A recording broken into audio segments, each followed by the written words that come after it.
नमस्कार साथीहरु, स्वागत छ हाम्रो च्यानलमा जहाँ क्रिकेटका कुरा हुन्छन्।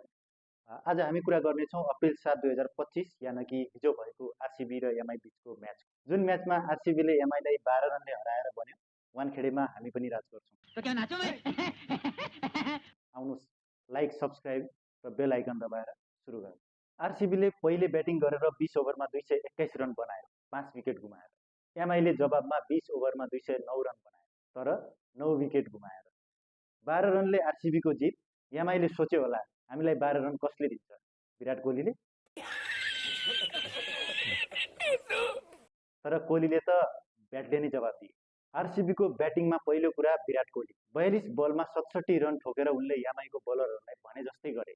तिमीहरूको बोलिङ मलाई टिकटक भिडियो जस्तो लाग्छ, सजिलै हान्छु। गजब बेइज्जती है। उनको यो पारीले आरसीबीलाई बलियो सुरुवात दियो। अनि आए कप्तान रजत पाटीदार, 32 बलमा 64 रन। उनले त एमआई को बलरहरूलाई यति धेरै बाउन्ड्री हाने कि बलरहरूले सोच्न थाले हामीले बोलिङ गर्न छोडेर ब्याटिङ पो गर्नुपर्ने हो कि। क्या बात कर रहे हैं? रजतले प्लेयर अफ द म्याच पनि जिते। अनि जितेश शर्मा 19 बलमा 40 रन, नट आउट। उनले अन्तिम ओभरमा यस्तो हाने कि एमआई का फिल्डरहरूले बल खोज्न छोडेर आफ्नो टोपी समार्न थाले। अरे बाप रे, ये तो धोती खोल रहा है। आरसीबी को स्कोर 221। यो देखेर एमआई का बलरहरूको अनुहार रातो भएको थियो, जस्तो आरसीबी को जर्सी। हाँ भाई, कैसी लगी?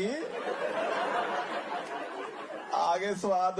एमआई को बोलिङमा कुणाल पाण्ड्याले 4 ओभरमा 45 रन दिएर 4 विकेट लिए। उनले राम्रो प्रयास गरे, तर बाँकी बलरहरूको हालत त हेर्न लायक थियो। साला ये दुख का खत्म नहीं होता बे। जोश हेजलवुड 4 ओभरमा 37 रन दिएर 3 विकेट लिए। एमआई को ब्याटिङमा तिलक वर्माले 29 बलमा 56 रन बनाए। उनले राम्रो खेले, तर उनको पार्टनरले साथ दिएन। हार्दिक पाण्ड्याले 15 बलमा 42 रन बनाएर आशा जगाए। अरे टेंशन नहीं लेने का, अपुन है ना। तर उनको विकेट गएपछि एमआई को आशा पनि गयो। सूर्यकुमार यादवले 26 बलमा 28 रन बनाए। 28 रन 26 बलमा। मैं ना क्या कर सकता हूँ यार।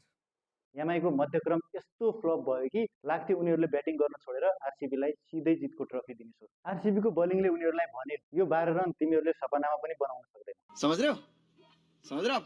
समझ रहे हो ना? आरसीबी को बोलिङमा हार्दिक पाण्ड्या र ट्रेन्ट बोल्टले 4-4 ओभरमा क्रमशः 45 र 57 रन दिएर 2-2 विकेट लिए। ट्रेन्ट बोल्टले त सुरुमा राम्रो बोलिङ गरे, तर पछि उनको बलमा एमआई का ब्याट्सम्यानले यस्तो हान्न थाले कि उनले सोच्न थाले म त न्युजिल्यान्ड खोज्छु। एहे, रहा नहीं जाता, तड़प ही ऐसी है ना।